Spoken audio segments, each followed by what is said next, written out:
Well, here we are, and if you cast your eye over the room you will see that tubes and trams and omnibuses, private carriages, not a few even, I venture to believe, Londus bays in them, have been busy at it, weaving threads from one end of London to another.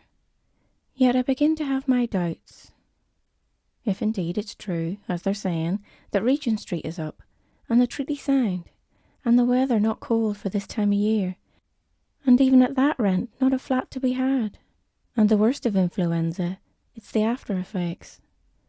If I bethink of me, having forgotten to write about the leak in the larder, and left my glove in the train, if the ties of blood require me, leaning forward, to accept cordially the hand which is perhaps offered, hesitatingly. 7 years since we met. The last time in Venice.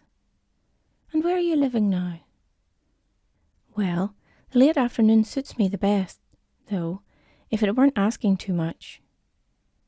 But I knew you at once. Still, the war made a break. If the mind's shot through by such little arrows, and, for human society compels it, no sooner is one launched than another presses forward. If this engenders heat, and in addition they've turned on the electric light, if saying one thing does, in so many cases, leave behind a need to improve and revise, stirring besides regrets, pleasures, vanities, and desires. If it's all the fact I mean, and the hats, the fur boas, the gentlemen's swallow-tail coats, and the pearl tie-pins that come to the surface. What chance is there? Of what? It becomes every minute more difficult to say why, in spite of everything. I sit here believing I can't now say what, or even remember the last time it happened. Did you see the procession? The king looked cold. No, but what was it? She's bought a house at Malmesbury. How lucky to find one. On the contrary, it seems to me pretty sure that she, whoever she may be, is damned, since it's all a matter of flats and hats and seagulls, or so it seems for 100 people sitting here well-dressed, walled in, not that I can boast, since I too sit passive on a gilt chair, only turning to the earth above a buried memory, as we all do, for there are signs, if I'm not mistaken, that we're all recalling something, furtively seeking something. Why fidget? Why so anxious about the sit of cloaks and gloves?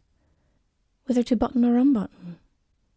Then watch that elderly face against the dark canvas, a moment ago urban and flushed, now taciturn and sad, as if in shadow. Was it the sound of the second violin tuning in the ante-room? Here they come, 4 black figures, carrying instruments, and seat themselves facing the white squares under the downpour of light.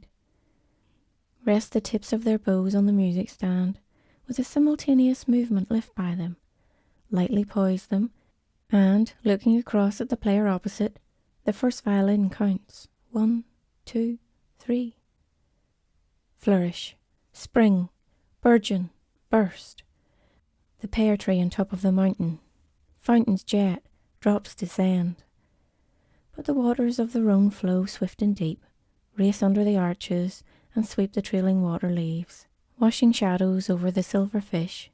The spotted fish rush down by the swift waters, now swept into an eddy where, it's difficult this, conglomeration of fish all in a pool, leaping, splashing, scraping sharp fins, and such a boil of current that the yellow pebbles are turned round and round and round and round.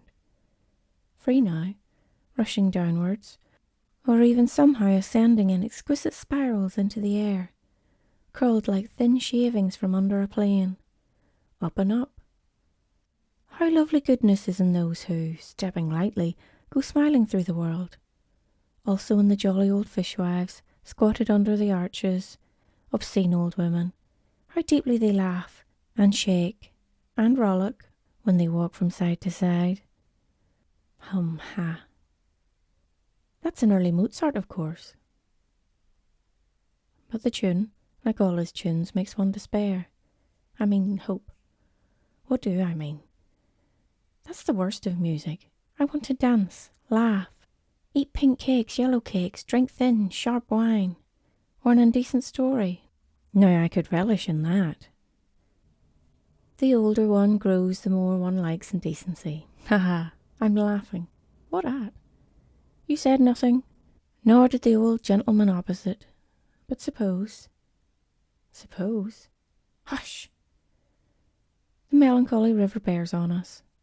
When the moon comes through the trailing willow boughs, I see your face, I hear your voice, and the bird sings as we pass the osier bed. What are you whispering? Sorrow, sorrow, joy, joy? Woven together like reeds in moonlight, woven together, tangled in pain, threaded in sorrow, and then everything breaks. The boat sinks, rising, the figures ascend, but now leaf thin, tapering a dusky wraith, which, fiery tipped, draws its twofold passion from my heart. From me it sings, unseals my sorrow, thaws compassion, floods with love and the sunless world, nor ceasing abates its tenderness, but deftly, suddenly weaves in and out until the pattern, its consummation, the clef 150, soar, sob, sink to rest, sorrow and joy. Why then grieve? Ask what? Remain unsatisfied? I say all's been settled. Yes, laid to rest under a coverlet of rose petals. Falling, falling. Ah, but they cease. One rose leaf, falling from an enormous height, like a little parachute, dropped from an invisible balloon, turns, flutters waveringly. It won't reach us. No, no, I notice nothing. That's the worst of music. These silly dreams. The second violin is late, you say. There's old Mrs. Munro, feeling her way out, blinder every year, poor woman, on this slippery floor. Eyeless old age, grey-headed sphinx. There she stands on the pavement, beckoning, so sternly, the red omnibus. How lovely, how well they play. How, how, how. The tongue is but a clapper, simplicity itself. The feathers in the hat next to me are bright and pleasing as a child's rattle. The leaf on the plane trees flash green through the chink of the curtain. Very strange, very exciting. How, how, how, hush. These are the lovers on the grass. If, madam, you will take my hand. Sir, I would not trust you with my heart. Moreover, we have left our bodies in the banqueting hall. Those on the turf are the shadows of our souls. Then these are the embraces of our souls. The lemons nod assent. The swan pushes from the bank and floats dreaming into midstream. But to return. He followed me down the corridor, and when we turned the corner, trod on the lace of my petticoat. What could I do but cry, ah, and stop to finger it? At which he drew his sword, made passes as if he were stabbing something to death, and cried, "Mad, mad, mad!" Whereupon I screamed, and the prince, who was writing in the large vellum book on the oriel window, came out in his velvet skull-cap and furred slippers, snatched the rapier from the wall, the King of Spain's gift, you know, on which I escaped, flinging on this cloak to hide the ravages of my skirt, to hide. But listen, the horns. The gentleman replies so fast to the lady, and she runs up and down the scale with such a witty exchange of compliments, now culminating in a sob of passion. The words are indistinguishable, though the meaning is plain enough.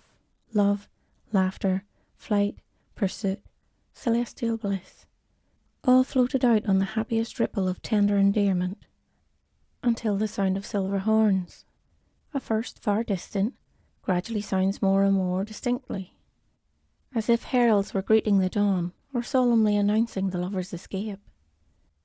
The green garden, moonlit pool, lemons, lovers, and fish were all dissolved in the opal sky. As the horn joins the trumpets and the clarions swell, white arches seem to rise, set firmly on marble pillars. A march of sound, a clash of metal, order built from chaos. Yet the city we're travelling towards has no stone, no marble.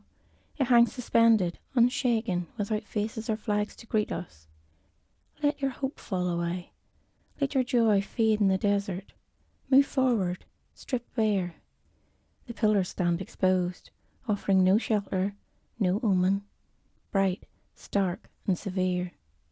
Back then I fall, eager no more, desiring only to go, find the street, mark the buildings, greet the apple woman, say to the maid who opens the door, a starry night. Good night, good night. You go this way? Alas, I go that.